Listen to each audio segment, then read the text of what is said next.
যে ছিল মিষ্টি মেয়ে ফাতেমা তার নাম, মজার মজার খুনসুটিতে শেখাতো ইসলাম। বাবা মায়ের বাধ্য ছেলে ওমর যে তার নাম, মজার মজার দুষ্টুমিতে সেও শেখাতো ইসলাম।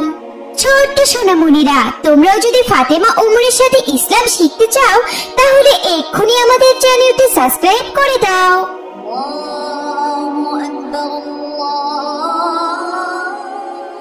আয়েশা, জলদি উঠে পড়ো, ফজরের আজান হচ্ছে, সালাত আদায় করতে হবে যে। অবশ্যই, আপনি মসজিদে যান, আমি উঠে সালাত আদায় করছি।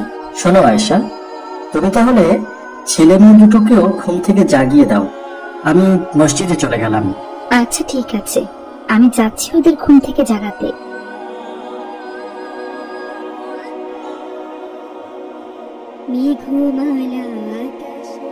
মা ফাতেমা, ফাতেমা এখনো শুয়ে আছো যে? ওঠো মা, ফজরের আজান হয়ে গিয়েছে, সালাত আদায় করতে হবে যে মা।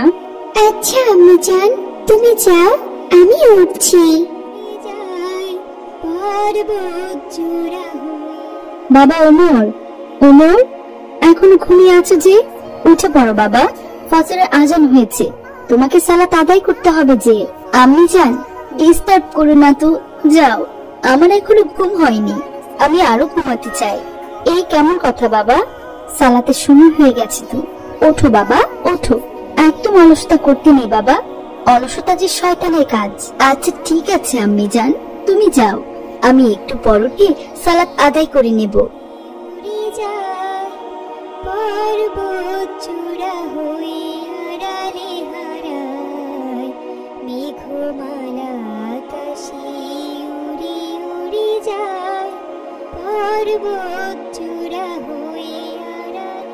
কি ব্যাপার আয়েশা, ওমর এখনো আসলো না যে?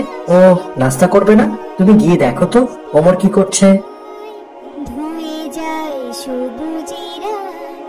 বাবা ওমর, ওমর কি ব্যাপার বাবা, তুমি এখনো ঘুমাচ্ছ যে? তার মানে তুমি আজ ফজরের সালাত আদায় করনি। ওঠো বাবা ওঠো, তোমার আব্বু জান তোমার জন্য নাস্তার টেবিলে অপেক্ষা করছেন। আচ্ছা ঠিক আছে আম্মু জান, আমি একটু পর যাচ্ছি। আসসালামু আলাইকুম আব্বু জান। ওয়ালাইকুম আসসালাম বাবা ওমর। আমি কি শুনলাম, তুমি নাকি আজ ফজরের সালাত আদায় করনি? জি আব্বু জান, আম্মি জান আমাকে ডেকে দিয়েছিলেন, কিন্তু অলসতার কারণে তখন আমি উঠতে পারিনি, পরক্ষণে আমি আবার ঘুমিয়ে যাই, এর জন্যই তো সালাত আদায় করতে পারিনি আব্বু জান। এটা তুমি কোনো কথা বললে বাবা ওমর? তুমি জানো না ফজরের আজানের সময় শয়তান আমাদেরকে ধোঁকা দিয়ে বিছানায় আটকে রাখে? তোমাকেও তাহলে শয়তান ধোঁকা দিয়েছে, বিছানা থেকে উঠে পড়তে হবে। শোনো বাবা ওমর, ইচ্ছে করে সালাত ছেড়ে দিলে আল্লাহর সাথে কুফরি করা হয়। তুমি কি আল্লাহর সাথে কুফরি করতে চাও?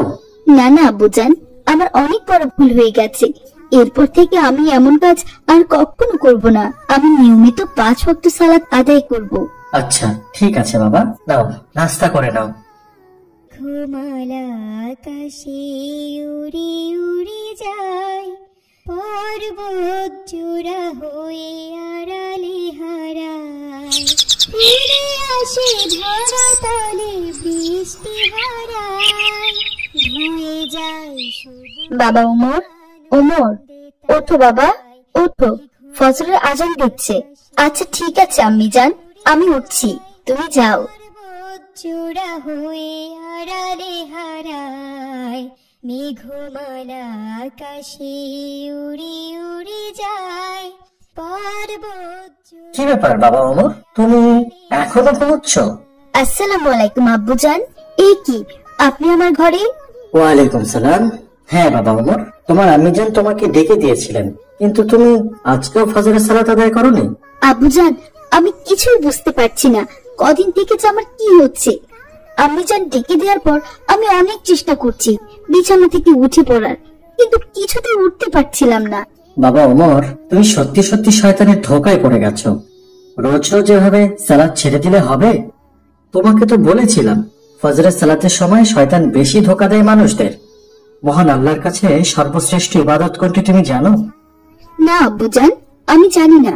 মহান আল্লাহর কাছে সর্বশ্রেষ্ঠ ইবাদত হচ্ছে ফজরের সালাত। ফজরের ওয়াক্তের সময় যেহেতু আমাদের ঘুম থেকে উঠে সালাত আদায় করতে কষ্ট হয়, এজন্যই ফজরের সালাতের গুরুত্ব অন্য সকল সালাতের থেকে অনেক বেশি।